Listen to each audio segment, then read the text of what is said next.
¿Qué tal? Bienvenido al Ministerio Pasión por las Escrituras con Francisco Limones, un ministerio dedicado al discipulado de los cristianos y el estudio de la teología, la filosofía y la historia, para la edificación del cuerpo de Cristo.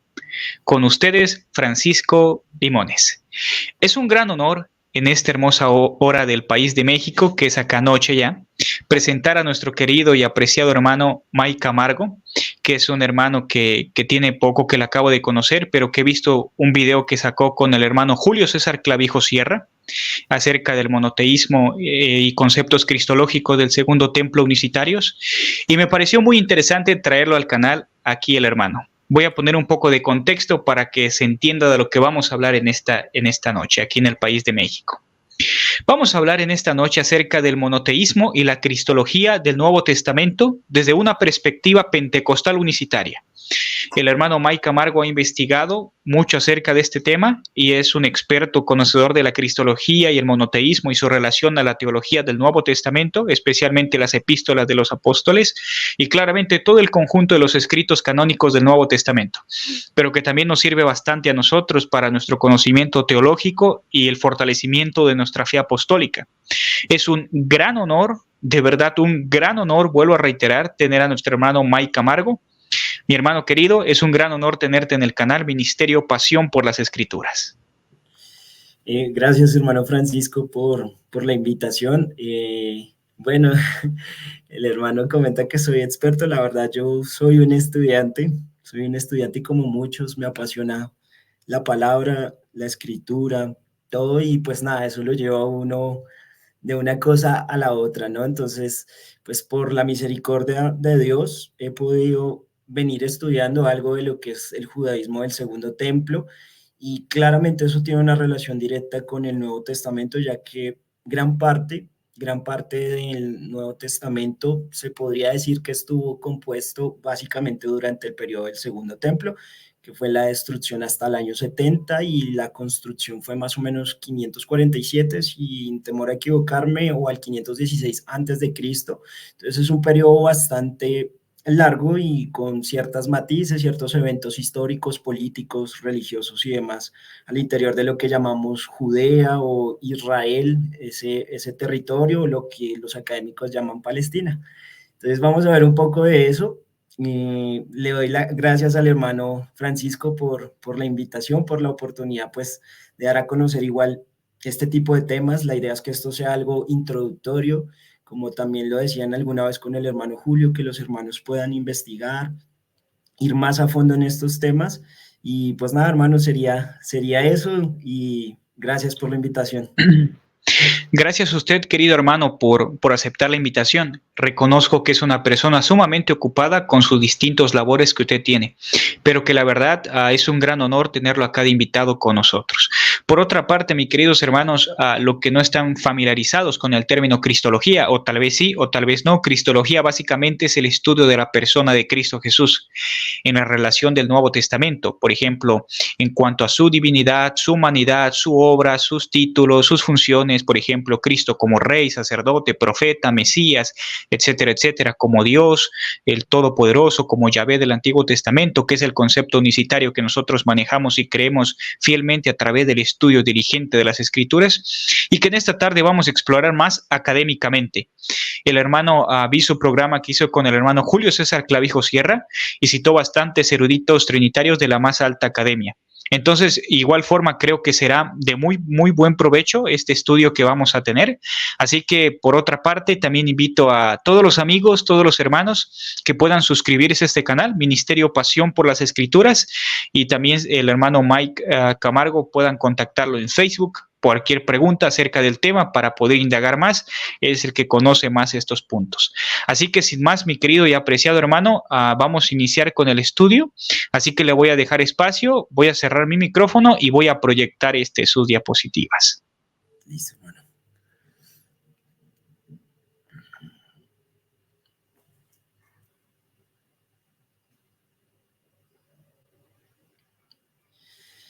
Bueno, este es un texto que me gusta mucho. Siempre al inicio de las presentaciones me gusta dejarlo cuando estuve dando clases de historia de la iglesia, pues les decía a los hermanos partiendo de este texto, porque la mucha sabiduría y mucha angustia, y quien aumenta el conocimiento aumenta el dolor. Así que la invitación en esta noche es a ser seres dolientes, como dice Eclesiastés, aprender un poco.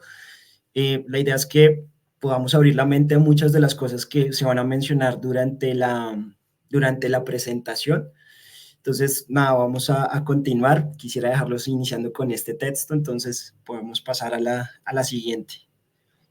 Vamos a ver.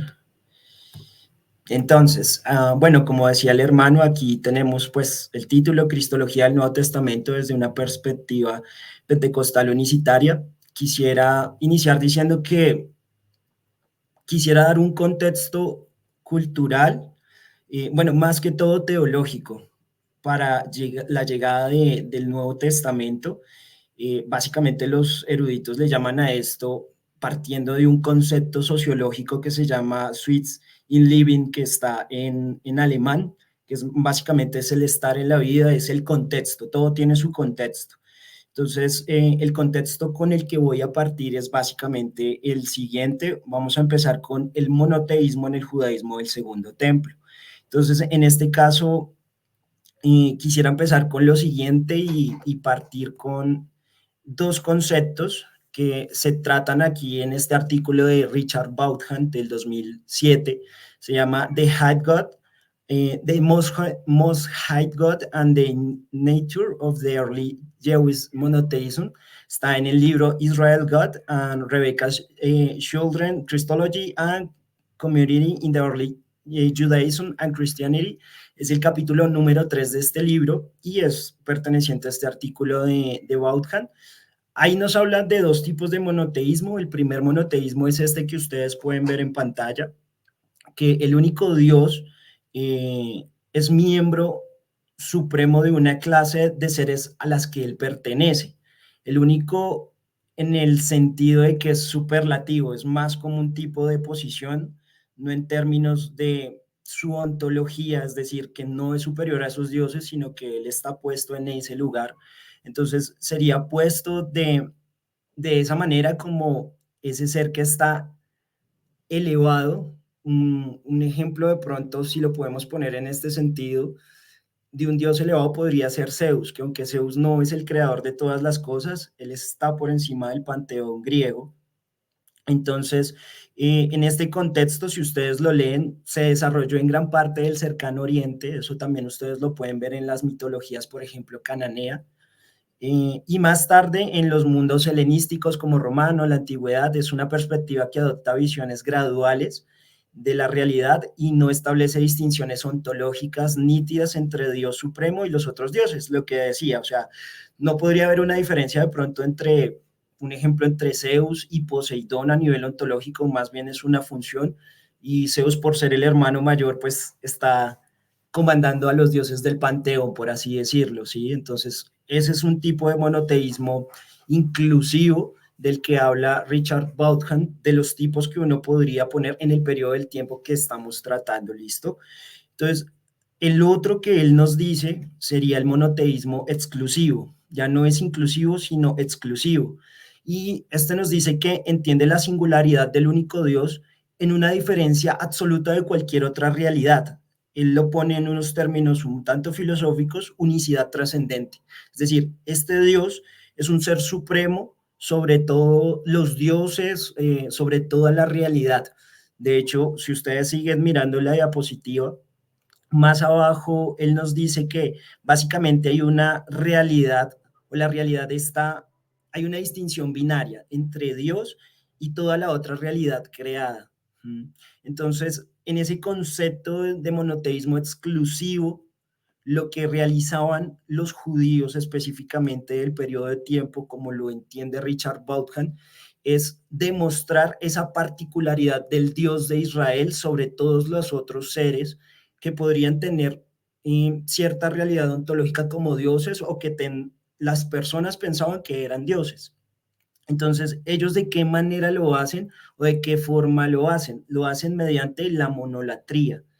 De hecho, bueno, la monolatría, si lo definiéramos en ese sentido, sería la adoración única a ese Dios. Podríamos decir que, bueno, en el monoteísmo inclusivo podría haber cierto reconocimiento de ese Dios superior, ¿sí? Pero hay adoración a todos los otros dioses. Aquí en este concepto, básicamente Dios está separado de cualquier otra realidad, incluso esta material, y de cualquier otro Dios o ser espiritual. No es que no se reconozcan los seres espirituales, sino que Él está separado de esa realidad. Él va más allá de esa realidad, es trascendente en ese sentido, y la forma de los judíos de mostrarlo es darle adoración única y exclusiva a ese Dios.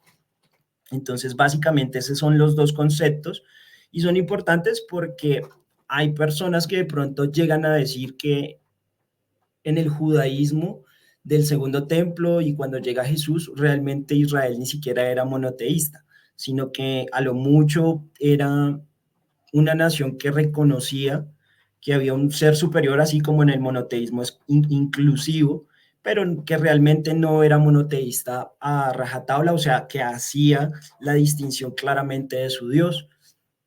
Tengo que decir en ese aspecto que hay cierta verdad en eso. El monoteísmo del judaísmo del segundo templo no es exactamente el mismo monoteísmo que nosotros hoy en día podríamos tener. Me explico, el monoteísmo que muchas veces tenemos en la actualidad es un monoteísmo un poco más filosófico, un poco más relacionado con la filosofía.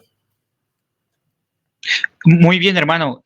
Me pareció muy sorprendente su comentario por acá.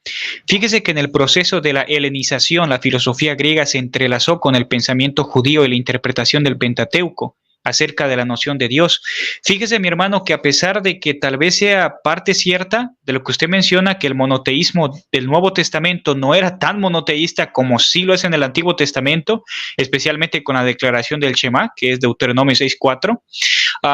¿Cómo podríamos, perdón hermano, pero de verdad me entregó esa duda, cómo podríamos entonces definir el monoteísmo del Nuevo Testamento?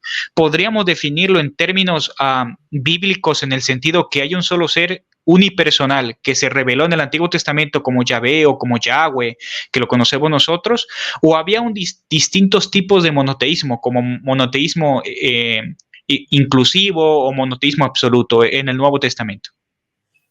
Bueno, en el Nuevo Testamento, si lo ponemos en el contexto y nos vamos a las epístolas paulinas, diríamos que es un monoteísmo claramente resaltado donde se resalta el papel del Dios único, que en este caso lo relaciona siempre el término el único Dios verdadero o el único Dios con el Padre.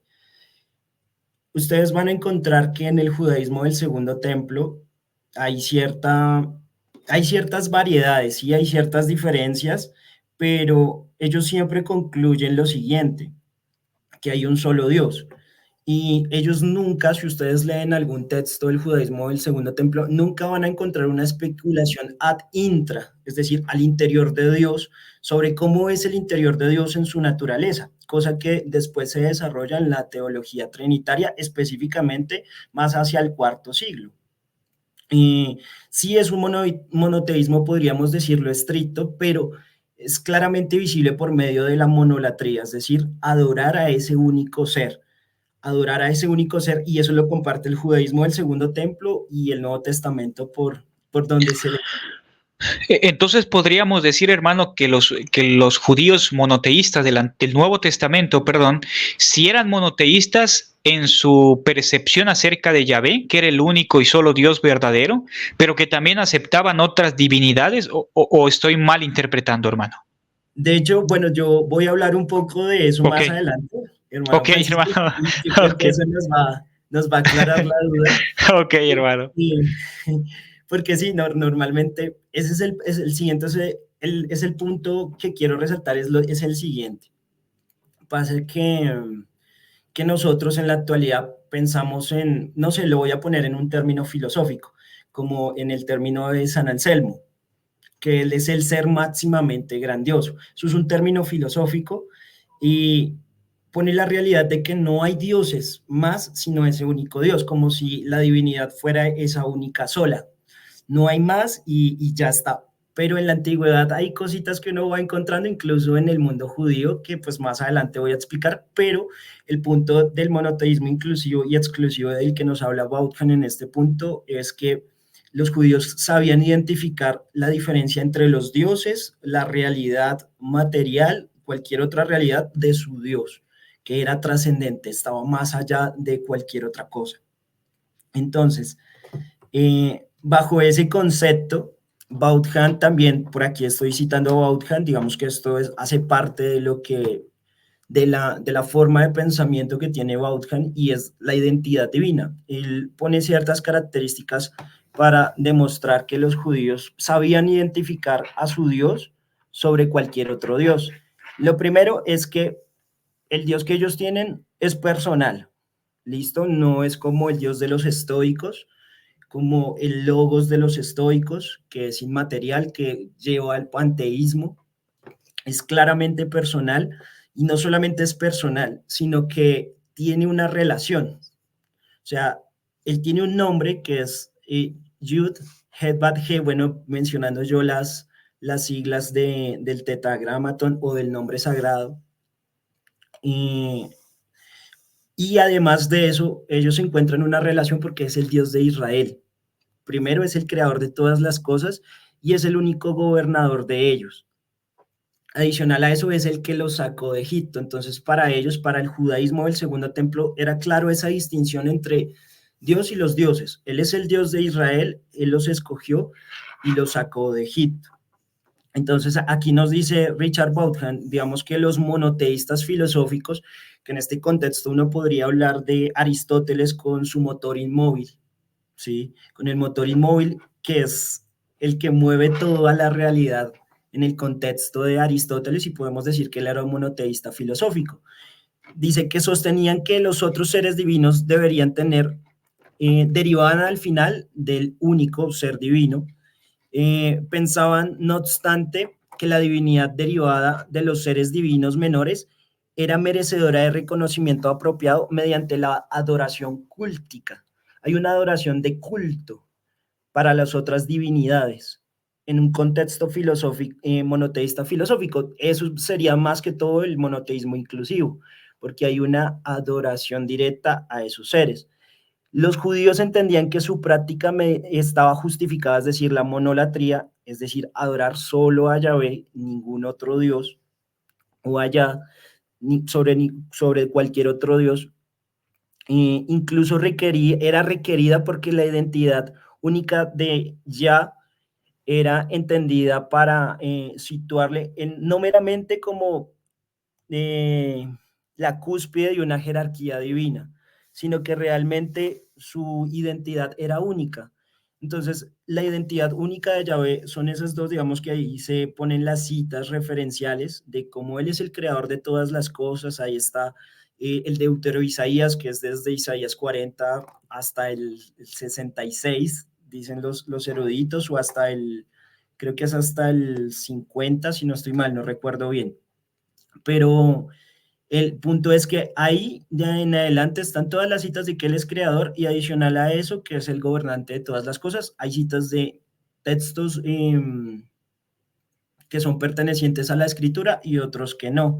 Entonces, hay una clara identidad divina, que es lo que nos dice Vaughan, que el Dios de Israel es personal, es relacional con el mundo, es creador de todas las cosas y es gobernante de todas las cosas. Y Israel ejerce monolatría, es decir, adoración exclusiva a ese Dios, a pesar de que no desconozca que hayan otros dioses, y eso lo voy a explicar más adelante, pero esa es la identidad divina que nos habla Vaughan, y es importante porque, digamos, bueno, puede haber un debate en ese sentido entre los eruditos del Nuevo Testamento. Entonces, no sé si el hermano Francisco tenga alguna duda de ahí o quiera aportar algo. No, nada más que yo leí el libro, perdón, el Richard. Yo leí al libro de Richard Bauckham, del libro de Cristología y Monoteísmo del Nuevo Testamento.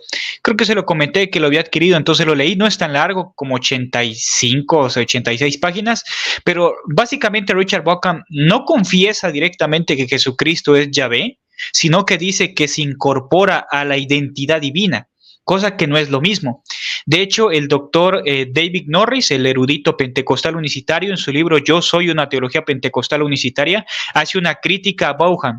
Aunque dice que sí acepta que Jesucristo era divino, no lo declara directamente como Yahvé, sino simplemente que es incluido, perdón, en la identidad divina de Yahvé, que si era tenido como divino, pero en sus páginas no escuché ninguna declaración explícita diciendo Jesús era Yahvé hecho carne. Claramente él no es unicitario, claramente es trinitario, pero ese es mi comentario, mi hermano. Adelante. Listo, ahí de la identidad divina, hay una parte donde él dice que podemos entender la identidad divina como la vida de una persona en el transcurso del tiempo. ¿Cuál es el problema y una crítica que se le puede hacer adecuada a la identidad divina o al concepto de identidad divina de Richard Vaughan? No solamente lo menciona el hermano Norris, también lo menciona James Didam, que no es pentecostal unicitario, creo que también lo menciona Larry Hurtado y también nuestro hermano Marvin Sanguinetti le hace una crítica al hecho de la identidad divina porque puede llegar a ser algo ambigua, hay una ambigüedad en ese sentido, porque sí, él habla de Cristo, él habla de Cristo y que está incluido, que Dios lo incluye, pareciera ser una inclusión en la identidad divina, pero recuerdo estas palabras del hermano Marvin que decía, ¿cómo puede ser incluido en algo que uno ya es? ¿Sí? ¿Cómo va a ser incluido Jesús en algo que se supondría que ya tendría que ser? Y hay una parte también que él dice que a nivel escatológico Jesús es ya en la carne, digamos que sí trata de decirlo, porque aún con todo ello, aunque es trinitario, se quita, digamos, de encima esa categorización de la hipóstasis, de la ousia, del homo-ousians y demás de la teología y cristología posterior, pero no deja de ser un poco ambigua esa identidad o esa inclusión, porque podríamos incluir cualquier otra cosa en la identidad divina, por así decirlo, si tomamos algún otro texto. Entonces, por lo pronto, sí me llama la atención que de la identidad divina, de lo que me llama la atención es que, bueno, que reconoce primero que ese Dios tiene un nombre, que es el Dios de Israel, que es creador de todas las cosas, gobernador de todo, y que Israel claramente le adora solamente a él. En ese concepto sí estoy de acuerdo. Sí, digamos que hay una matiz ahí que es importante resaltarla digamos, por lo siguiente que vamos a ver.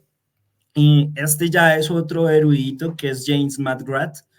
Si ustedes ven, bueno, no es tan viejo el libro que él sacó y esto, bueno, lo vamos a poner en estos términos. Cuando se conquistó Israel o bueno, la sección de Judea y demás por los romanos, un siglo antes de Cristo, hay ciertas cosas antes de ese siglo que habían pasado, en el primer siglo antes de Cristo. Entre eso es como la percepción monoteísta lo veían, digamos, las otras personas y los mismos judíos. Habían escritores de los siglos anteriores a Jesús que claramente identificaban que había algo que diferenciaba a los judíos de los otros pueblos. Pero como vamos a ver aquí, James McGrath nos muestra algunas cosas interesantes que tenemos que tener en cuenta y que a veces de pronto uno puede llegar a sentirse extraño en reconocer este tipo de cosas, pero digamos que los datos son claros. Él dice que los textos judíos no son reacios a identificar a su propio Dios, el Dios altísimo, con con el Dios a quien los filósofos o incluso los paganos reconocen en el mismo papel bajo diferentes nombres. Y él pone el ejemplo, véase la carta de Aristíes, que era un judío alejandrino, si no estoy mal. Dice, el autor afirma que los judíos adoran al mismo Dios que otros reconocen como la cabeza del panteón. El nombre puede ser diferente, pero la figura denotada no lo es. La mayoría, si no todos, la mayor parte de la polémica judía contra los gentiles y su culto que surge en este periodo, es decir, del periodo greco-romano y un poquito antes de ese, no se centra en la cuestión del politeísmo definido de una manera abstracta, ni con los nombres o conceptos utilizados para Dios, sino con la cuestión de la idolatría. Quisiera explicar un poco a qué se refiere él, porque claramente ustedes van a leer la carta de Aristíes y él identifica al Dios de Israel como con el Dios de los otros panteones la cabeza de esos dioses, solamente que se llaman por diferentes nombres. Puede ser Zeus, puede ser Jove o cualquier otro dios de esos. El punto de los judíos de la diáspora era, a ese dios superior es el que hay que adorar y ningún otro dios. Eso hacía diferente a los judíos de ese tiempo y los diferenciaba de la idolatría. Una cosa también es los íconos, adorar con los íconos. En ese sentido, ellos eran un poco iconoclastas, por así decirlo, no veían un ícono como método para adorar y porque los otros dioses tenían íconos, entonces ellos lo único que harían es adorar a ese único dios superior sobre todos los dioses, reconociendo y entendiendo que aunque tiene un nombre diferente, en las otras culturas es el único Dios. Entonces, en ese concepto, los judíos entendían que había un solo Dios y los paganos los identificaban por esa adoración a ese único Dios, aunque para ellos tuviera un nombre diferente. Eso es básicamente lo que nos está diciendo James McGrath. Y claro, es complicado de asimilar que uno diga, bueno, Israel, ¿por qué hacía ese tipo de cosas? O en la diáspora. Sí, de verdad que me estoy fascinando, estoy fascinado, estoy muy contento de esta nueva información. Fíjese que muy pocas veces se utiliza esta información académica para discutir el tema de la cristología y el monoteísmo que usted está presentando. Fíjese, hermano, que es sorprendente porque yo nunca lo había leído, ni en la Facultad de Teología cuando estudié los 3 años tampoco escuché nada de eso. La verdad me parece muy interesante y me parece un poco raro que los judíos tengan esa concepción de pluralidad, no en la deidad, sino como que, ok, o no sé si estoy mal entendiendo de que, por ejemplo, el judío creía que su Dios era el único Dios Yahvé, pero también las otras culturas tenían ese mismo Dios que ellos, pero con diferentes nombres. No sé, Zeus, etcétera, etcétera. Me parece muy extraño, la verdad, como que si Dios se repartiera de todas formas y Dios pues diera su revelación a su pueblo Israel y a los demás pues vivan como quieran y pues aquí mi Israel es mi elegido, ¿no? Me parece muy buena información, pero también un dato que desconocía y que me parece muy importante, hermano. Adelante. Súper. Ahí, digamos, continuando en la misma línea, vean lo que dice acá. Esto, lo que les digo es que ustedes estén dispuestos a abrir la mente a este tipo de cosas porque a veces uno no nos encerramos solamente en el texto bíblico y no hacemos lo que les decía yo al inicio, el Sweet Eleven, el contexto. Dice, para los judíos que sacrificaban, o sea, había un sacrificio único para ese Dios, para los judíos lo entendían de esa manera, sacrificaban al solo Dios altísimo y sin embargo llevaban amuletos que invocaban a ángeles o a dioses y los judíos que sacrificaban al solo Dios altísimo y no llevaban amuletos, habría parecido igualmente distintivos para los observadores gentiles que estaban acostumbrados a participar en la adoración sacrificial icónica, es decir, adoración de más de una deidad. Adicional a eso, en esa misma parte, James McGrath, en esa página 31, nos dice que no había una autoridad total para decir si esos que llevaban los amuletos o los que no llevaban los amuletos eran ortodoxos o no eran ortodoxos. Lo que diferenciaba a los judíos de cualquier otra cultura y cualquier otro culto era que ejercían culto sacrificial al único Dios verdadero, a ningún otro Dios. Entonces, claro, todas las otras culturas sacrificaban a los otros dioses, hacían culto a los otros dioses sacrificial, único, y a esas otras deidades, perdón, pero los judíos claramente lo hacían al único Dios, y esa era la manera de ellos demostrar que ese era el único Dios, porque ejercían que la monolatría. Es la monolatría la manera de cómo podemos percibir el monoteísmo de ese tiempo, como lo entendían los judíos, como lo único de su Dios. Eh, por ejemplo, aquí podemos poner lo siguiente, y esto va a responder un poco la pregunta que me hacía el hermano Francisco al inicio. Dice lo siguiente, simplemente no había una manera de vivir la vida sin tratar con los funcionarios inferiores, responsables de la región en la que uno vivía, es decir, se refiere a la diáspora, es decir, los judíos que vivían fuera de Judea o de Israel. Sí, como parecía sugerir al menos un pasaje bíblico, Dios había designado a los hijos de Dios sobre varias naciones. Ahí está Deuteronomios 32:8, de acuerdo a la Septuaginta. Entonces, asumir que uno podía evitar toda interacción con estas figuras mientras vivía en la diáspora puede puede haber parecido no solamente impensable, sino también antibíblico. Y vamos a ponerlo en este contexto. Yo puse aquí una cita también bueno, ahí todavía no está, pero quisiera hablar un poquito de lo siguiente. Hay un autor que me parece muy prudente mencionarlo aquí, y es Michael Heiser. Michael Heiser, ustedes lo leen y les va a sorprender lo que van a encontrar, y van a leer lo que él dice, ¿cierto? Van a leer el Antiguo Testamento, incluso uno el Nuevo Testamento, de una manera totalmente distinta. Él habla, digamos, hagamos al hombre a nuestra imagen y semejanza. Habla del concilio divino, que Dios estaba rodeado de ángeles o de seres celestiales diferentes a Dios alrededor de él, y en este caso se le llamaban los dioses. Hay textos que dice, Dios está en medio de la congregación, en medio de los dioses él juzga. Y más adelante en ese salmo, creo que es el 82, 84, dice lo siguiente: ustedes morirán como hombres, se lo dice a los dioses. O sea, si fuera el pueblo de Israel o los 70 sabios y demás, ¿por qué les diría moriréis como hombres si realmente son hombres? Por ejemplo. Entonces, en este contexto, ustedes van a encontrar también en Reyes y otros pasajes que Dios está rodeado de dioses. A los ángeles se les llaman también dioses. Contrario a lo que uno podría pensar, se les llama Elohim. También porque Elohim es la palabra plural y se les comenta a ellos como si fueran los Elohines. Y ahí en Deuteronomio lo que da a entender es que Dios puso sobre naciones, después de la caída de Babel, después de lo que pasó en la Torre de Babel, Dios puso ciertos ángeles sobre las naciones. Y en el libro de Enoc ustedes van a encontrar algo muy particular, que son los vigilantes que cuidaban a los seres humanos, descendieron y tuvieron hijos y hijos con las hijas de los hombres.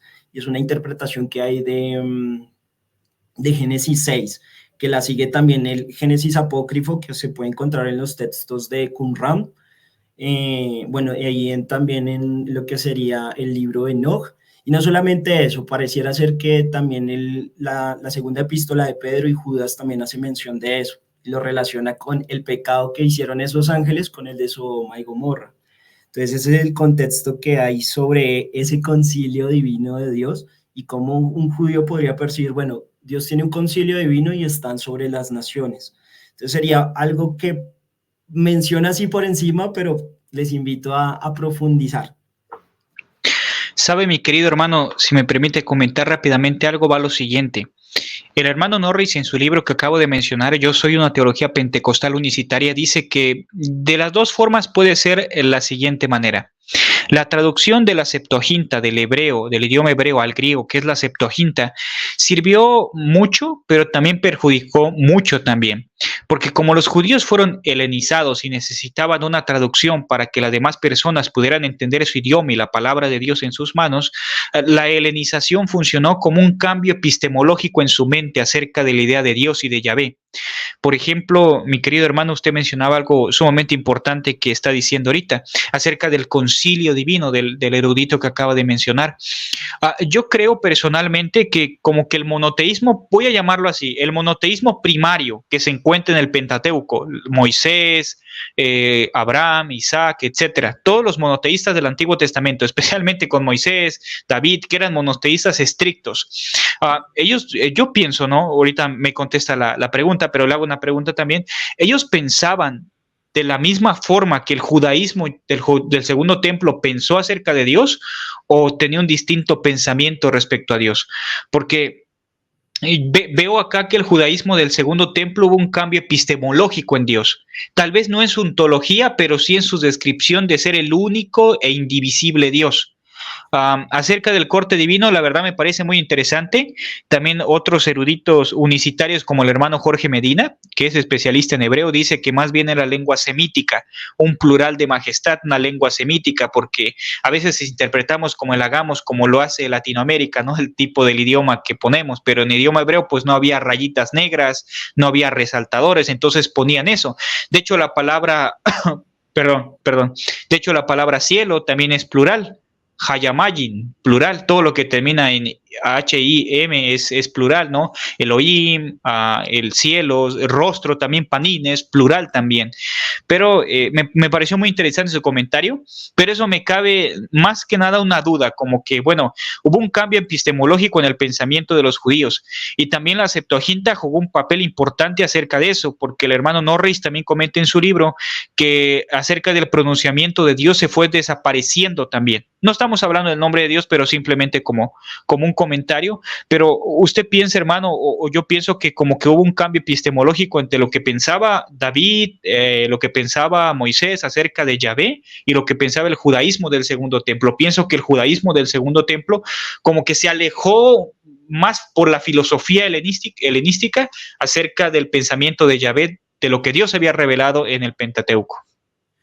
Bueno, hermano, en ese concepto, ¿qué diría la mayoría de los eruditos? Dirían que es al revés. Es decir, muchos van a decir que el Antiguo Testamento es mucho más pluralista y da la cabida para que haya un panteón. Y les voy a poner un ejemplo.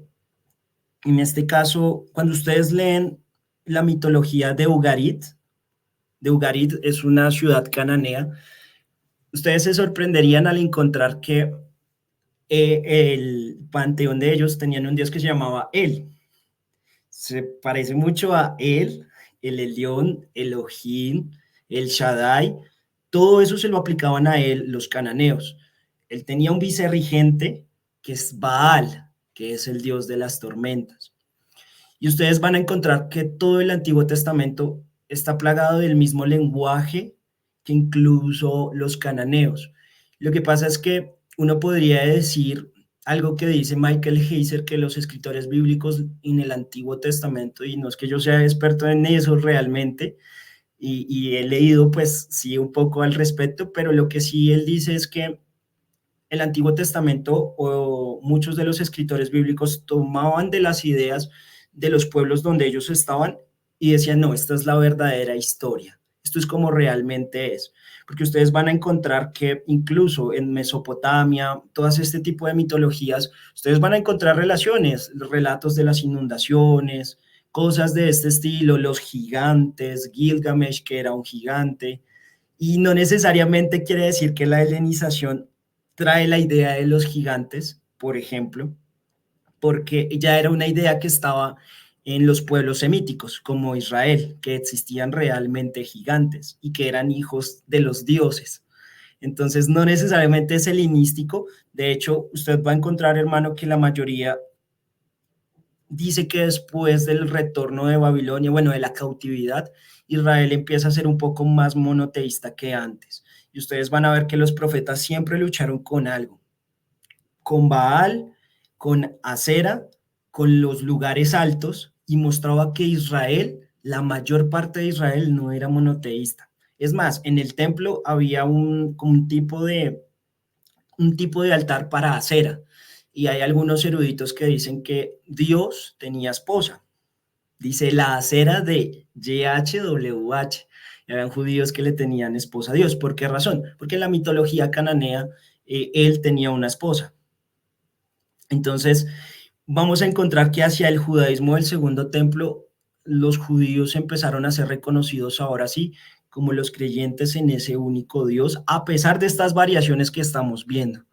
De hecho, se volvieron un poco más estrictos con su culto, con la monolatría que venían de antes. Eso no quiere decir que el Antiguo Testamento o los escritores anteriores no tuvieran un pensamiento único hacia Dios. De hecho, Jeremías, Oseas, todos ellos pelean contra ese tipo de cuestiones.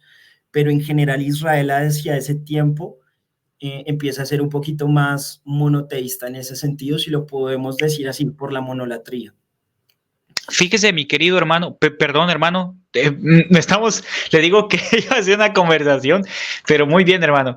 Fíjese, hermano, que lo que usted me acaba de decir, no lo digo que usted sea liberal ni nada, pero me parece mucha teología liberal. De hecho, como antes he platicado, me he estado especializando en la inerrancia bíblica, la inspiración y el canon del Nuevo Testamento. Y realmente ese tipo de comentarios se me hace un poco liberal y más que viene de parte de teólogos liberales que no creen en la inerrancia, la infalibilidad y la inspiración de la Escritura. Por ejemplo, ¿qué tiene que ver esto con lo que estoy diciendo? Muchos ateos dicen lo siguiente: los evangelios son plagios de otras culturas paganas y ¿Y por qué? Porque a veces cuentan, voy a llamarlo así entre comillas, la misma historia.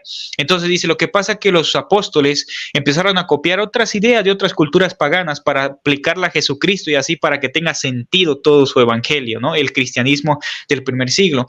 Me parece más o menos como ese tipo de argumento del Antiguo Testamento, como que Israel toma, voy a llamarlo así, ideas o filosofías paganas para integrarlo,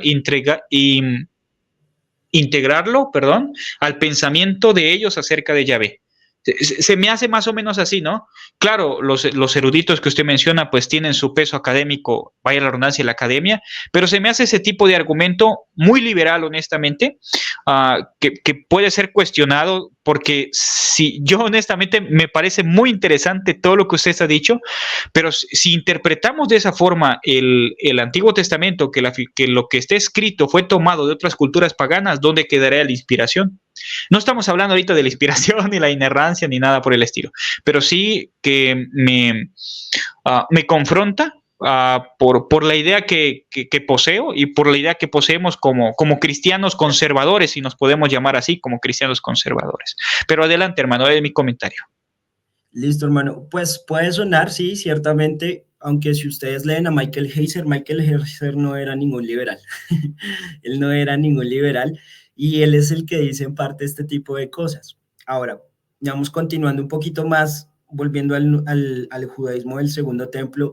Esto sí lo dice James Dam. Israel resolvió el problema de los otros dioses principalmente de dos maneras. Ahí lo pongo las dos maneras. Uno fue la subordinación de estos dioses sobre Yahvé, y por ejemplo se pone Deuteronomio 32:8 nuevamente, está también también Job 1 al 2, cuando él llama a los hijos de Dios, también entre ellos viene el Satán. Entonces ellos resolvieron en parte eso, o lo entendieron de esa manera, como esos dioses estaban subordinados realmente al Dios superior, que es el Dios de Israel. La otra forma fue la absorción y la domesticación. ¿De qué manera? Así la sabiduría, dice él, la sabiduría divina en otras religiones ocultos podrían presentarse como un ser divino distinto, es decir, una diosa de la sabiduría, pero dice, pero como veremos, los escritores judíos de la sabiduría utilizaron la figura de la sabiduría más bien como una forma de expresar la autorrevelación de Yahvé. Entonces, ellos lo que hicieron fue tomar los conceptos que habían alrededor y domesticarla, volverla para ellos y expresarla de alguna manera. De hecho, hay un capítulo muy extenso de Martin Hengel que nos habla de la sabiduría, la cual recomiendo encarecidamente en el libro de Judaísmo y Helenismo. Él habla bastante extenso sobre eso y las influencias que pueden tener sí el helenismo y las formas en que el judaísmo, digamos, lo incorporó y cómo vio la sabiduría. Él toca sobre Proverbios 8, sobre sabiduría de Salomón, sobre el libro de Ben Sirac y todo ello. Entonces, digamos que ahí está la recomendación también de Martin Hengel. Y bueno, digamos que esto es interesante porque, claro, digamos que mostraría la idea del concilio divino y también mostraría cómo ellos incorporaban ciertas ideas helénicas hacia ellos. Entonces, aquí hay una cita, tengo de Michael Heiser, dice, se considera por los académicos que la Biblia evolucionó de politeísmo, enoteísmo a monolatría y finalmente en monoteísmo.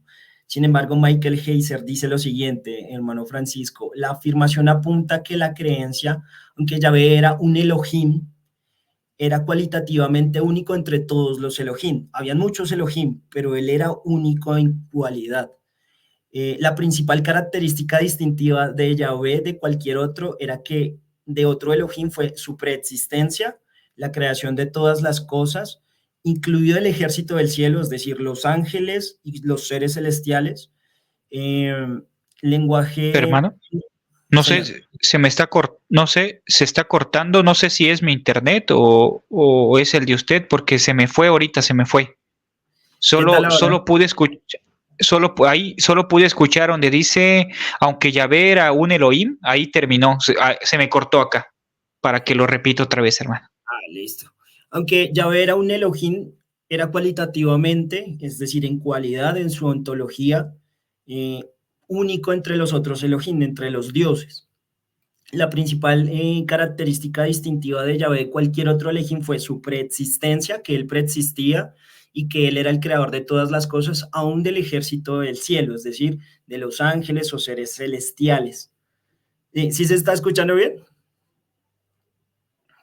Listo. Dice que la absoluta singularidad de Yahvé contra todos los demás Elohim es el monoteísmo en términos semíticos antiguos.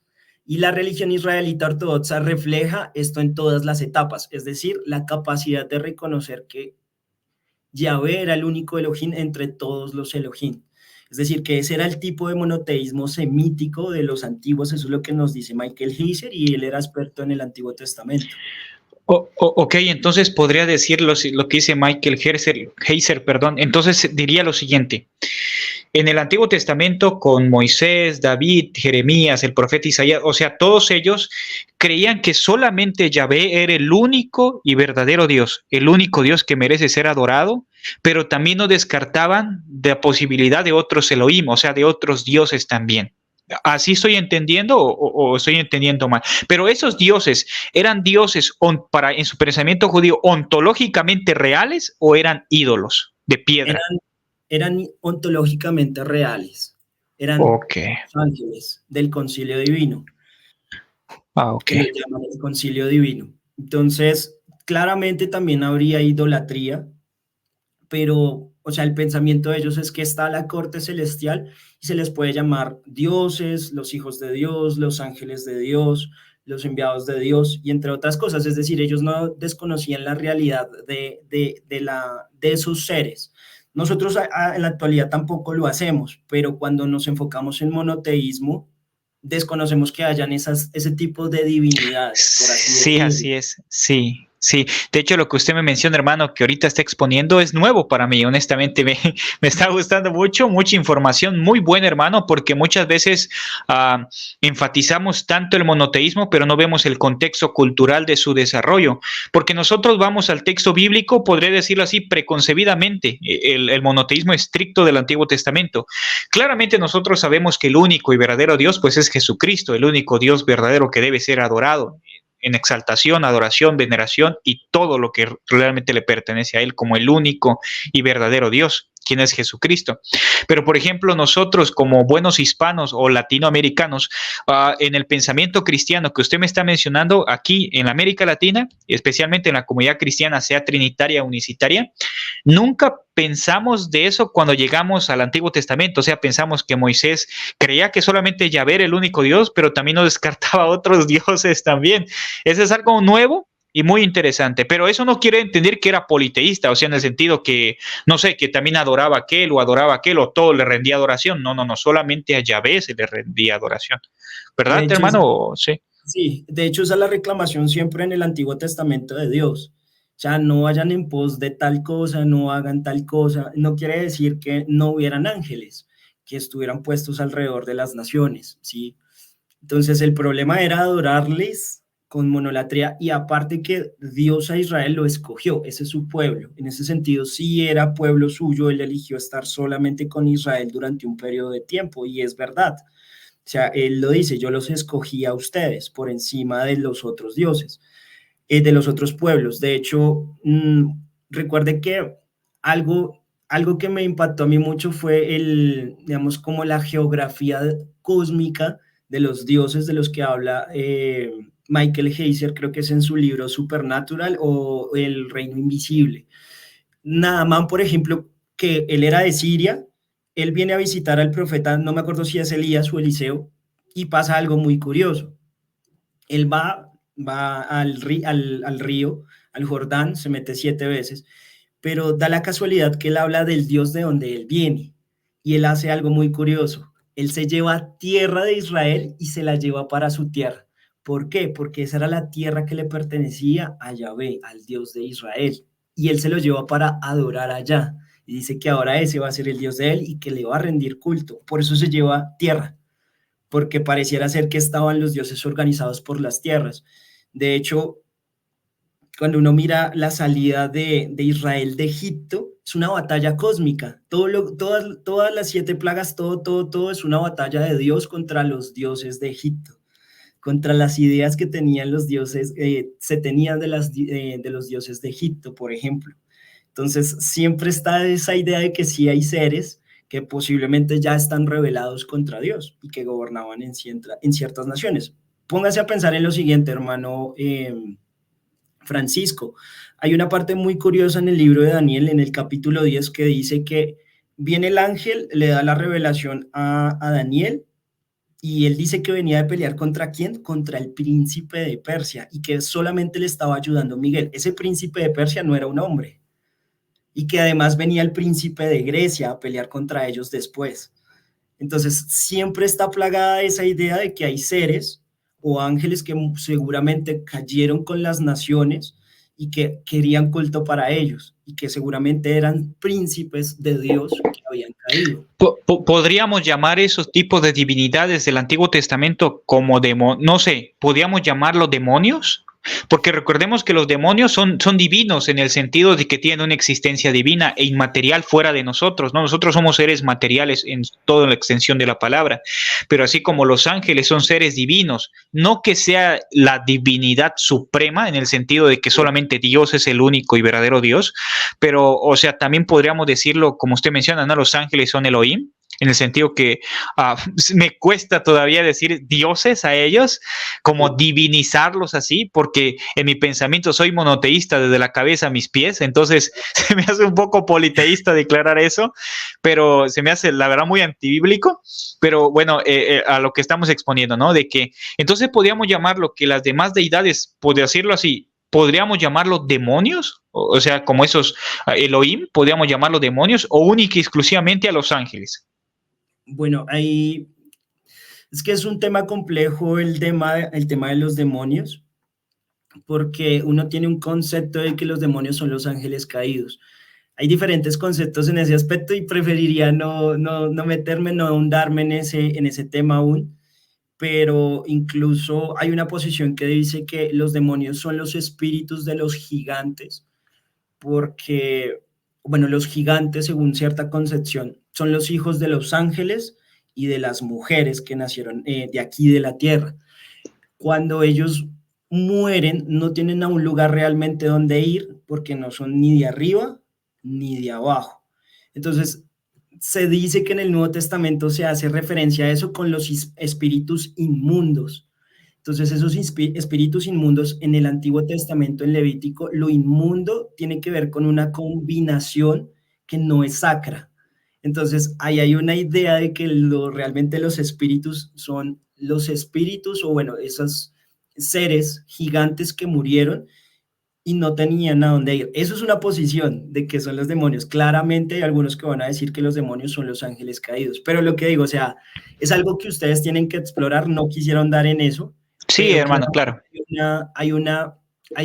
Pareciera ser que hay una batalla entre ciertos príncipes, entre ciertos ángeles, y es más, el Nuevo Testamento dice algo, que Jesús en la cruz los expuso públicamente. ¿A quiénes? Dice a los potestades, principados y potestades. Potestades. Ahí está el concepto del concilio divino, que seguramente alguna parte ha caído. ¿Cómo los va a exponer? Es decir, los derrotó. La palabra ahí es de derrotarlos. De alguna manera Jesús logró eso en la cruz del Calvario, según si interpretamos a Pablo de esa manera, ¿no? Algunos eruditos, no me acuerdo el nombre ahorita, pero algunos eruditos en ese pasaje comentan que principados y potestades, según el contexto, se refiere a los demonios, porque todo el contexto está citando especialmente Colosenses, capítulo 1, versículo 15 en adelante, el cabeza de todo principado y potestad. No me acuerdo el erudito, pero un erudito comentaba, trinitario lógicamente, que ese pasaje se refiere a los demonios. Pero como usted menciona, no son interpretaciones que, pues ahorita no estamos hablando de eso, pero que surgió la duda a medida de la plática. Así que, pues, adelante, hermano, adelante, porque nos queda poco tiempo adelante. Listo. Entonces, quisiera hablar del siguiente concepto de los dos poderes en el cielo. Lo pongo en símbolos de pregunta porque vamos muy relacionado al tema del monoteísmo. En su libro El Gran Ángel, un estudio del segundo Dios de Israel, de Margaret Baker, ella dice lo siguiente, y es lo que venía mencionando Deuteronomio 32. Dice, sin embargo, este tratamiento integral no distingue entre las dos palabras para Dios y por lo tanto ignora las distinciones cruciales. Están los llamados hijos de El Elyon, es decir, del Dios Altísimo, y los hijos o hijos de él o Elohim, todos los seres celestiales, y están llamados los hijos de Yahvé o los santos que son humanos. Esta distinción es importante por al menos dos razones. Yahvé fue uno de los hijos de El Elyon y Jesús en los evangelios fue descrito como el hijo de El Elyon, el Dios Altísimo. En otras palabras, fue descrito como un ser celestial, así la narración anunciada en el término hijo del Altísimo, y el endemoniado reconoció a su exorcista como el hijo del Dios Altísimo. Quisiera pasar a la siguiente cita, y básicamente es lo siguiente. Margaret Baker, lo que nos dice es que realmente Israel siempre tuvo dos dioses.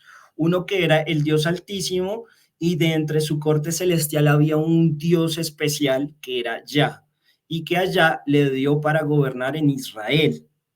Y los otros ángeles gobernaban en las otras naciones, y el Elyon era el Dios por encima de todos los dioses. Y ella traslada esa idea desde el Antiguo Testamento al Nuevo Testamento con el Padre y con el Hijo. Quiero dejar en claro que ella reconoce que eso no es monoteísmo. Ella dice que efectivamente Israel tenía ¿cuántos dioses? Dos, el Padre y el Hijo, el Elyon y Yahvé. Entonces, en ese concepto, los judíos, dicen algunos eruditos, creían en los dos poderes en el cielo, pero claramente, como hemos venido viendo, el problema que tiene eso es que si así fuese, esa segunda figura no tiene monolatría, no le dirigen culto directamente como si lo hacen con el Dios superior, ¿sí me hago entender? Entonces, en ese concepto, la tesis va cayendo un poquito de sus cimientos, aunque haya alguna forma de exégesis que podamos llegar a concluir con lo que hace Margaret Baker. Realmente, pues, claramente mi posición no es esa, pero es interesante cómo ellos llevan y trasladan ese tipo de diteísmo desde el Antiguo Testamento al Nuevo Testamento. Listo, no es la única persona. Daniel Boyarín es un judío, es una persona muy preparada, sabe mucho del Talmud y demás. Si ustedes buscan digamos, como la preparación que tiene Daniel Boyarín, pues se van a sorprender de lo que nos dice y lo que ha escrito Daniel Boyarín. Entonces, por eso lo pongo, porque es un erudito bastante importante. ¿Por qué lo pongo? Porque él, en esta cita, se llama The Jewish Gospels, es lo que dice: estas ideas no eran nuevas, dice él, en absoluto cuando Jesús apareció en la escena. Dice, se encuentran en las primeras ideas de que el Dios de la religión de los israelitas eran comparado en relación entre los dioses de él y Baal, lo que yo decía, ¿no? La mitología cananea. Él, el Dios altísimo, y Baal, un Dios secundario. Entonces, de ahí también toma un poquito Margaret Baker para decir que Israel creía de esa manera. Y él dice, Baal se acerca en su luz brillante de tormenta, porque él era el dios de las tormentas, a el Dios trascendente. El antiguo Dios del cielo de los cananeos, su nombre viene a significar Dios en el hebreo bíblico, era el Dios de justicia, mientras que su hijo menor asociado, llamado Baal, por la mayoría de los cananeos, pero para los israelitas, para los israelitas lo llamaban YHWH o Yahvé, era el Dios de la guerra. En la religión bíblica, para formar un monoteísmo más perfecto, estas dos divinidades se fusionaron en una, pero no del todo a la perfección, dice Daniel Boyarín. Y aquí es lo que dice en este slide que estoy dejando. Él dice que básicamente Yahvé en cierto punto de la historia absorbió las funciones de él, es decir, del Dios Altísimo, del Dios más alto, y pasó a ser ese primer lugar en la idea de Israel, es decir, y quedó un lugar, el segundo lugar vacío que él antes ocupaba en la idea de los judíos. Entonces, ahí aparecen versiones como el Gran Ángel, Miguel, Enoch, exaltado, Cristo, y más adelante también el Gran Arcángel, el Matá de los judíos, o Metatrón. Entonces, también está por ahí el pequeño Yahú o Yahoel, y todos estos empezaron a ocupar ese segundo lugar. Entonces, si seguimos la idea de Daniel Boyarín, si seguimos también la idea de Margaret Bucker, incluso también de algunos otros eruditos, vamos a encontrar que Israel realmente entonces no era monoteísta, sino era diteísta. Pero claramente con lo que veníamos mostrando con Vaughan, también con James McGrath, ellos por medio de la monolatría identificaban que realmente había un Dios sobre todos los dioses y ese Dios adoraban. Entonces ahí nos encontramos en la discusión académica. ¿Qué pasa? ¿Qué elegimos? ¿Qué es lo más adecuado? De hecho, principalmente, mi querido hermano, quisiera hacer lo siguiente, aclarar el punto del monoteísmo estricto del Antiguo Testamento, como usted mencionaba. Entonces, por decirlo así, podemos definir el monoteísmo del Antiguo Testamento de la siguiente forma. Tanto Moisés, David, los profetas eran monoteístas en el sentido de que adoraban y reconocían la existencia del único y solo Dios verdadero, Yahvé, pero que no descartaban la idea de otros dioses, por decirlo así, que no son el Dios verdadero, pero que no los descartaban por total. Eso me trae a la memoria muchos textos del Antiguo Testamento, especialmente si usted lee el libro del profeta Isaías, es muy explícito: yo soy Dios, no hay fuera de mí, yo soy el único Dios, yo solo creo los cielos y la tierra. O sea, es muy explícito en su teología, en la teología de Isaías. Me parece muy interesante. Entonces podemos definir el judaísmo del Pentateuco, el judaísmo antiguo, si lo podemos llamar así, como lo he definido, en el sentido de que ellos creían y adoraban al único y solo Dios verdadero, o sea, Yahvé de los ejércitos, pero que no descartaban la idea de otros dioses paganos, ¿así? ¿O me equivoco, hermano? Sería ponerlo en este contexto, del Antiguo Testamento, y es que el Antiguo Testamento tiene algunos libros que hacen parte del judaísmo del Segundo Templo, por ejemplo, la segunda parte de Isaías, que es la que usted menciona, yo es solamente yo, esa parte los eruditos dicen que pertenece explícitamente al judaísmo del Segundo Templo, o iniciando el judaísmo del Segundo Templo, el libro de Daniel también, y algunos otros libros más, que son explícitamente, que son más fuertes en esas declaraciones. Pero en ese contexto podemos decir que siempre hubo en Israel, en la religión antigua de Israel, no llamarlo judaísmo es algo un tanto distinto. La religión antigua de Israel sí percibía que había un solo Dios por encima de los seres celestiales, por así decirlo, del concilio divino y de los otros seres que de pronto gobernaban en las naciones. Y no cambia y se vuelven incluso más estrictos con eso entrando el judaísmo del Segundo Templo, porque había en la religión de Israel, fuera de los textos que nosotros llamamos canónicos, personas que sí adoraban a otros dioses, y ustedes lo van a ver en el libro de Reyes, en el libro de Samuel, en Oseas, en los profetas, lo van a encontrar que Israel era algo infiel en ese sentido, pero habían personas que se mantenían, ¿no? Y en el judaísmo del Segundo Templo, la mayoría de los judíos tenían esa distinción ya de cualquier otra cultura, de cualquier otro pueblo, ya eran identificados, estos adoran un único Dios, cosa que antes no era tan explícito, incluso estando en Israel, podríamos decirlo de esa manera.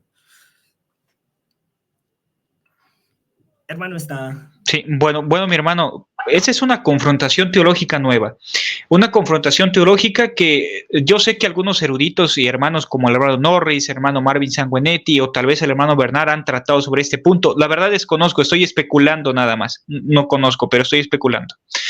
Pero nosotros, ¿cómo entraríamos? Ya sé, mi hermano, mire, fíjese, llevaba una hora y dijimos más en una hora y media, pero quisiera... Yo creo que lo vamos a dividir en dos partes mejor, pero quisiera preguntarle esta cosa, mi hermano, porque es necesario para despejar también mi mente y la mente de los hermanos que van a oír el video. Entonces, ¿cómo encajaría nuestra noción del monoteísmo en la interpretación del Nuevo Testamento, especialmente a reconocer a Jesucristo como Yahvé?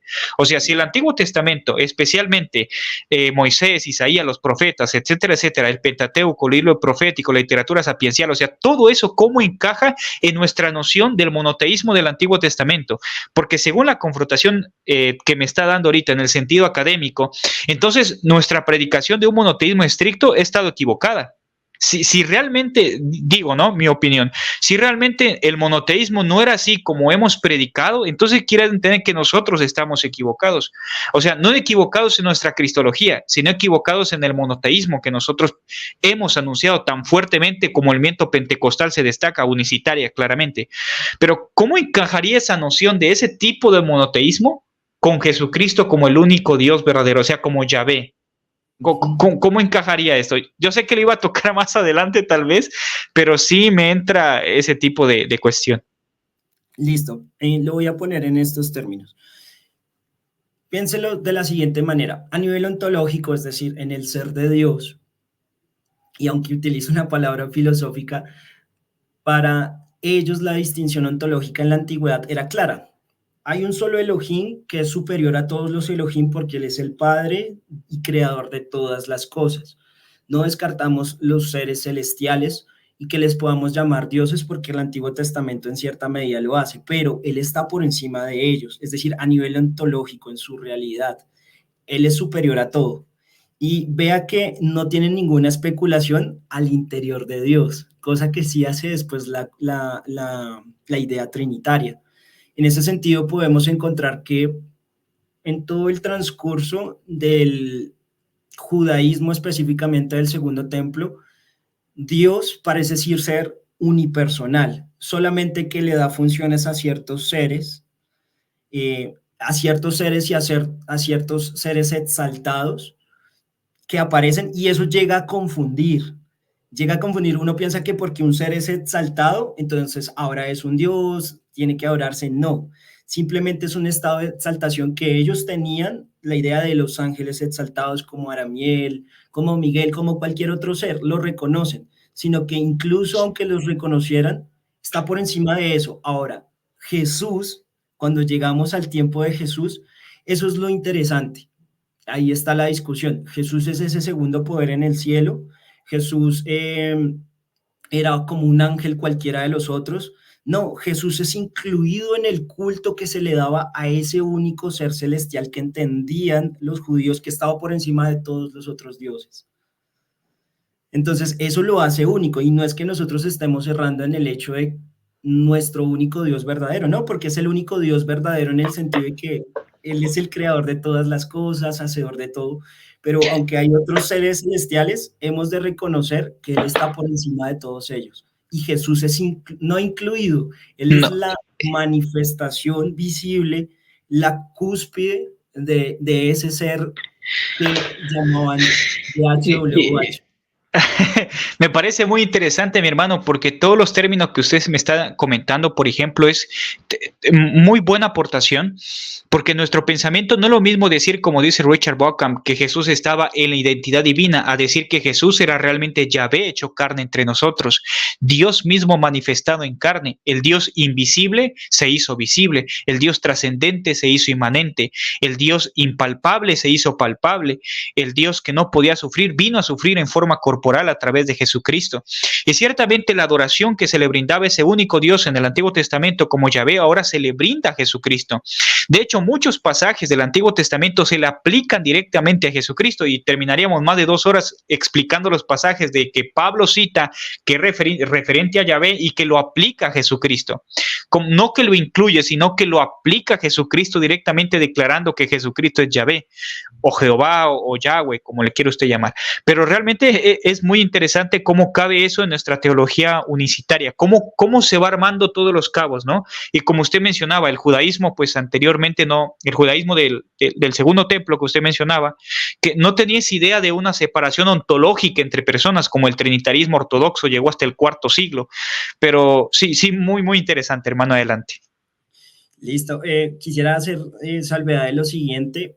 Hay un registro histórico, bueno, documental, que está básicamente en el Talmud y en las Mequiltas de los rabinos judíos, y es que a partir del segundo siglo después de Cristo, los rabinos empiezan a oponerse a algo que se llaman los dos poderes en el cielo. Entonces, aquí tenemos algo que pasó y por qué y cómo se oponen a los dos poderes en el cielo. Básicamente lo que pasa ahí es que Elisha ben Abuya, uno de los rabinos, un rabino importante junto con otros 3 rabinos más, y entre ellos está Akiva ben Yosef, que era un rabino importante también de la época y es muy reconocido, fueron a Pardes, un viaje, por así decirlo, celestial, de los que de pronto narraría un tipo de apocalipsis en ese sentido, de revelación, y ellos tenían un viaje, por así decirlo, en ese sentido. Dos de los rabinos no lograron llegar a la parte final, dos sí, que fue Elisha Ben Abuya y Akiva. Cuando ellos llegan, ahí está el Matá o Metatrón. Dice que Metatrón se sentó y dice las palabras de Akiva, de Elisha, perdón, Ben Abuya. Quizá Dios no me perdone, pero hay dos divinidades o hay dos poderes en el cielo.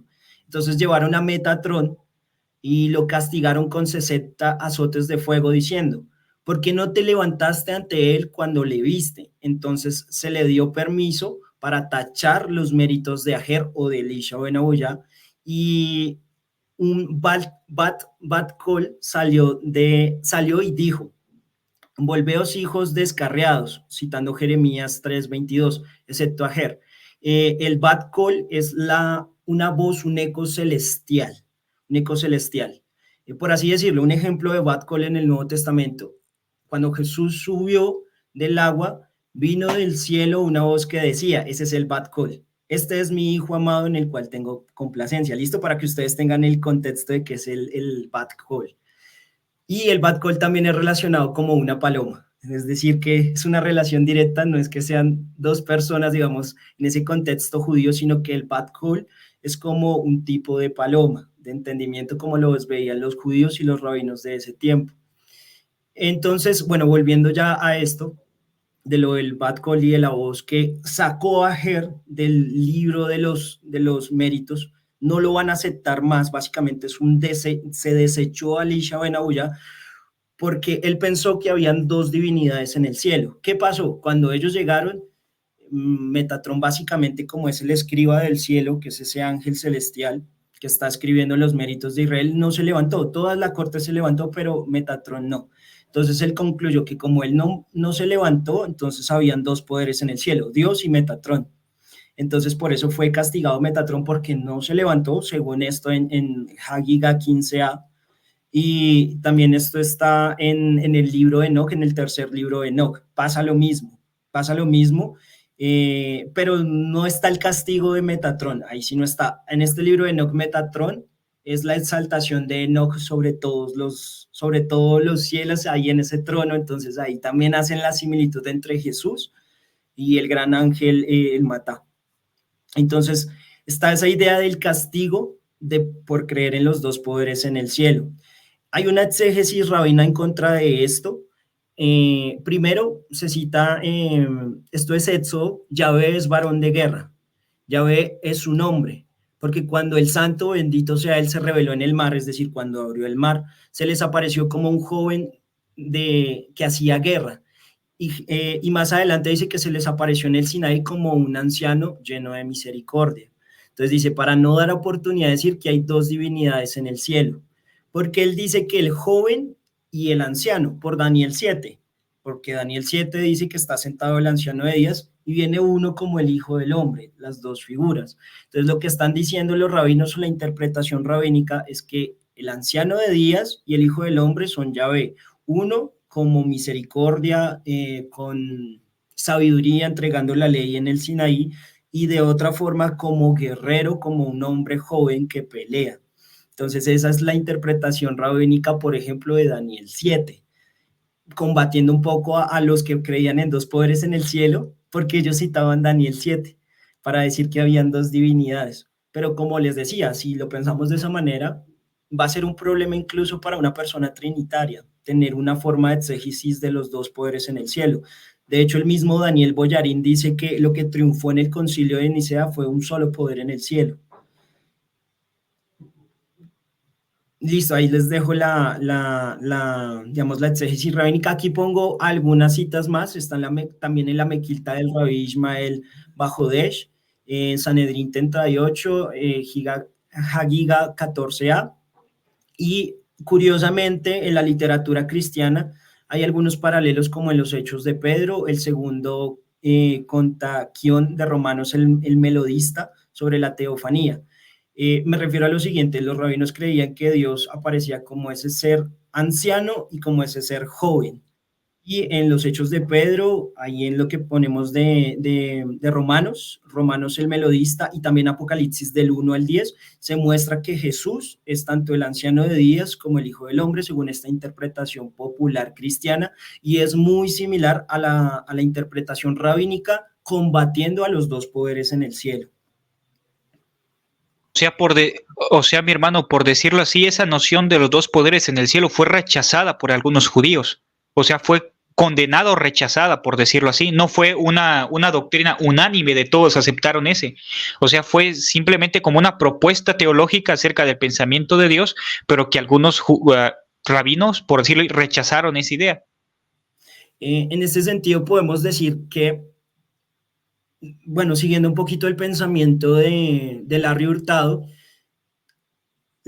dice que realmente el cristianismo se volvió vinitario en su forma de devoción, porque se invocaba a Dios por medio del nombre de Jesucristo, se bautizaban él es trinitario, dice que el bautismo en el nombre de Jesús hacía parte de esa deidificación de Cristo con Dios, que ahora el culto era a través de Cristo, y que ahí es cuando realmente el cristianismo o el monoteísmo, el judaísmo del segundo templo se vuelve vinitario. Claramente yo no estoy de acuerdo, pero siguiendo esa misma lógica, y el problema que veían los rabinos era adorar esa segunda figura, o sea, ese culto a esa segunda figura, ellos lo veían un poco pernicioso, ¿sí? Lo veían malo como creer en dos dioses.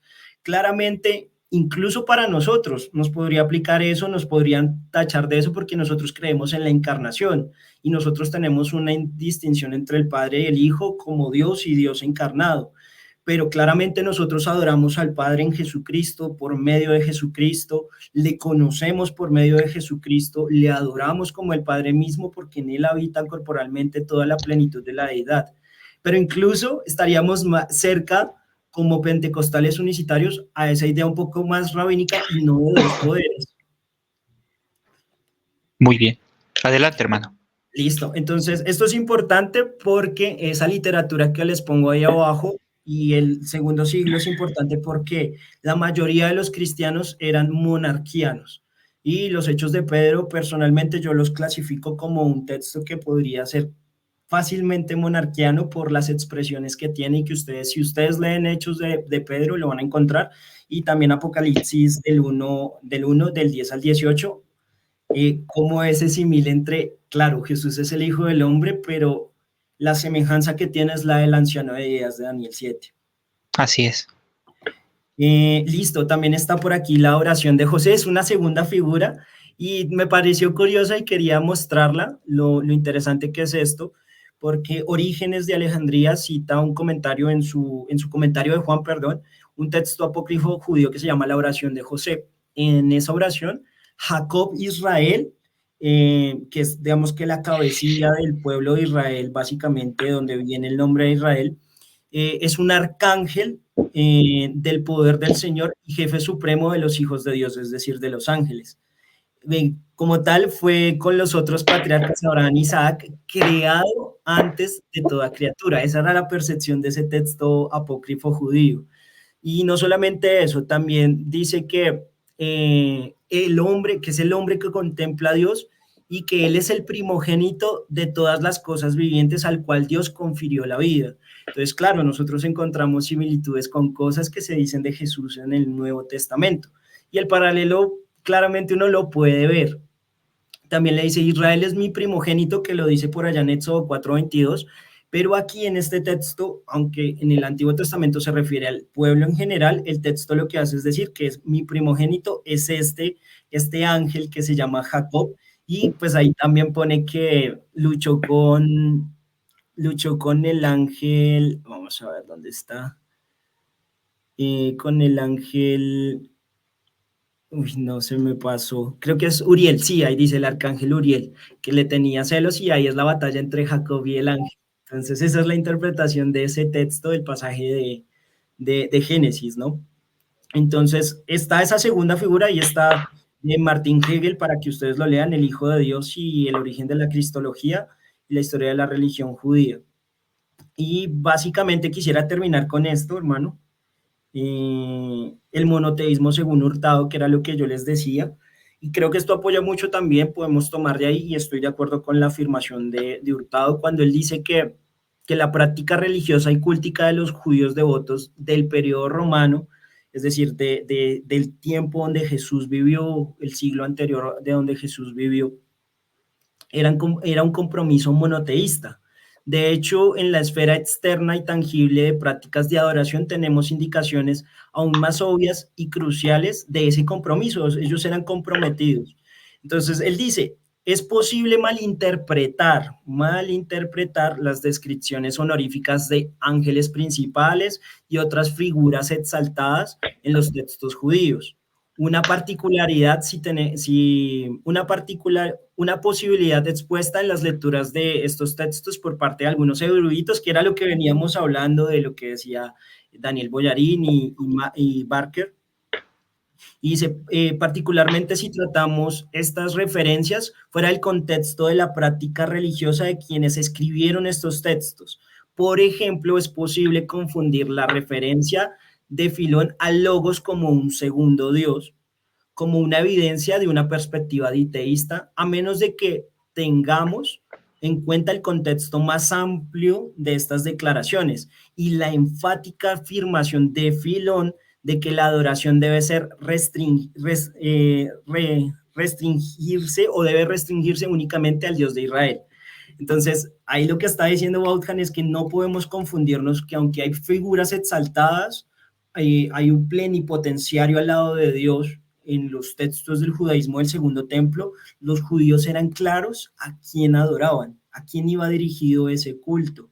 Y ahí es donde seguramente en la segunda parte vamos a hablar de cómo Jesús es visto por algunos eruditos, digamos que Vaughan incluido y adorado por esa inclusión, ya desde nuestra perspectiva, porque el Dios trascendente se hizo inmanente, que es, podríamos decir que estamos cerca también a James Didon, que era trinitario y tiene también una posición muy similar, aunque, bueno, tiene sus matices, y lo que dice Larry Hurtado de que ahora el culto era binitario, porque en medio del culto se invocaba al único Dios verdadero por medio y a través de Jesucristo.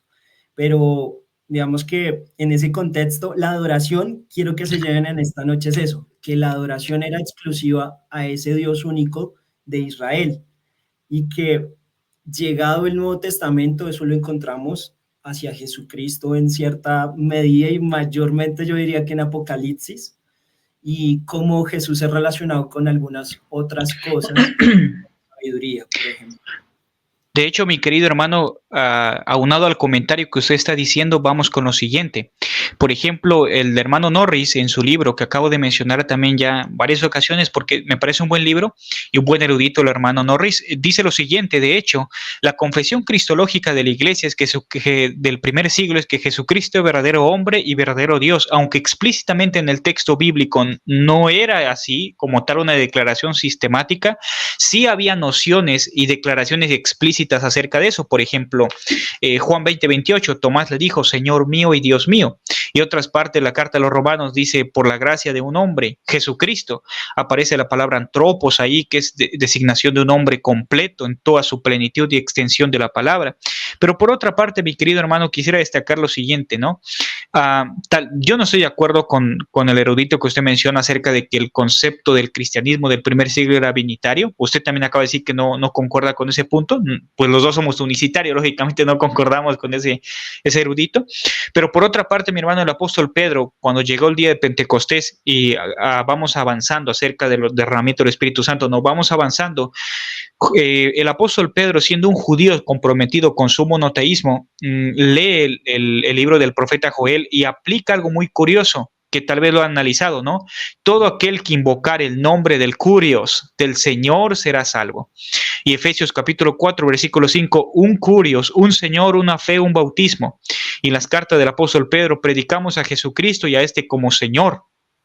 Para los cristianos del primer siglo solo había un Señor, y ese Señor era Jesucristo. Y el apóstol Pedro, en el libro de Hechos, toma esa fraseología que está escrito en el profeta Joel, aplicado a Yahvé, y lo aplica directamente a Jesucristo. Todo aquel que invocar el nombre del Curio, del Señor, será salvo. Y para Pedro sabía quién era su Señor, claro, Jesucristo. De hecho, confesar a Jesucristo como Señor era directamente, dice el doctor Norris, no incluirlo, sino decir literalmente que Él era Yahvé. Porque recordemos que el nombre de Yahvé en el Antiguo Testamento, especialmente en la Septuaginta, para no perder la hilación, en la Septuaginta se traducía como Curios. Entonces, ese mismo Curios era trasladado a Jesús aplicándolo como si fuera Yahvé, literalmente. Entonces, es cierto que las fraseologías de Pablo, como que, perdón, por medio del Señor Jesucristo, bendito sea el Dios y Padre de nuestro Señor Jesucristo, a la superficie probablemente se vuelva como un pensamiento binitario, por decirlo así, pero en la cabida más profunda, pues no es así como lo entendían los apóstoles. Pero muy buen comentario, mi hermano. Y termino con esto. Mis queridos hermanos que están viendo este video, que van a ver, perdón, este video después que subo a mi canal, no quisimos hacer el video con el hermano Mike, no tan largo, máximo 1 hora y media le comenté. Va a haber una segunda parte con el hermano, y espero que también lo hagamos, porque este video ya teníamos tiempo de platicarlo, de posponerlo por cuestiones laborales del hermano, también por su servidor que tiene ocupaciones distintas.